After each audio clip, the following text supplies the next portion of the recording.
Check చేయడం జరిగింది. దీంట్లో ఏంటంటే జాండ్రబైలు అనే విలేజ్, నిమ్మనపల్లి మండలం, బండ్లపై పంచాయతీ. దీని వాస్తవుడైన వేణుగోపాల్ మరియు హరినాథ్ ఇద్దరికి మధ్య ఇది పొలం విషయంలో జరిగిన ఘర్షణ ఇది బేసికల్గా. So one person they have different party affiliations ఇందాక చెప్పినట్టు. ముఖ్యంగా ఏంటంటే వీళ్ళిద్దరికీ అన్నదమ్ముల మధ్య జరిగిన గొడవలో వీళ్ళు ఈ అఫెండర్ ఎవరైతే ఉన్నారో విక్టిమ్కి సంబంధించిన ఫ్యామిలీ మెంబర్స్ మీద, వాళ్ళ వైఫ్ మీద కూడా దాడి చేయడం జరిగింది.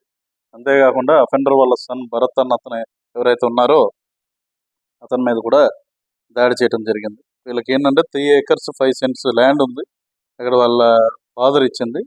ఆ ల్యాండ్ ఎక్కడ ఉందంటే అది పొంగనూరు మండలం చంద్రమాకులపల్లి పంచాయతీ కృష్ణాపురం అనే విలేజ్ దగ్గర ఉన్న ల్యాండ్ ఇది.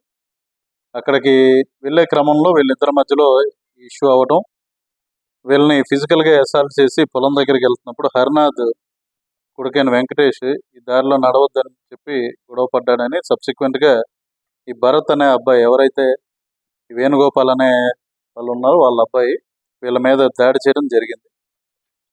ఈ కట్టెలు తీసుకుని కొట్టుకోవడంతో కొద్దిగా ఇంటికి కూడా ఇంజరీస్ అయ్యాయి.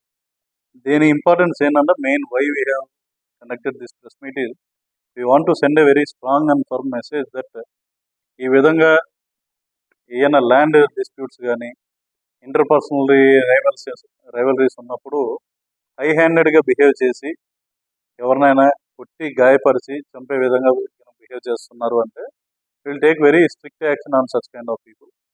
ముఖ్యంగా నిన్న మనకి ఇన్సిడెంట్ గురించి తెలియడంతోనే ఇమీడియట్గా సుపీరియర్ ఆఫీసర్స్కి ఇన్ఫార్మ్ చేయడం, అదేవిధంగా ఇక్కడ కూడా మల్టిపుల్ టీమ్స్ ఫార్మ్ చేసి వీళ్ళని నైట్ పట్టుకోవడం జరిగింది. ఇష్యూ పెద్దది కాకుండా ఇమీడియట్గా కంట్రోల్ చేయగలిగాం. సో దీంట్లో మీ పత్రికోముఖంగా అందరికీ కూడా తెలియజేస్తుంది ఏంటంటే ఇటువంటి ఇష్యూస్ ఏమన్నా ఉంటే it may be sorted in court of law or with the help of revenue authorities. అంతేగాని చట్టాన్ని చేతిలోకి తీసుకుని అవతల వాళ్ళని హై హ్యాండెడ్గా బిహేవ్ చేసి కొట్టడానికి కనుక వెళ్తే there will be severe repercussions on such kind of people. Thank you. Ready?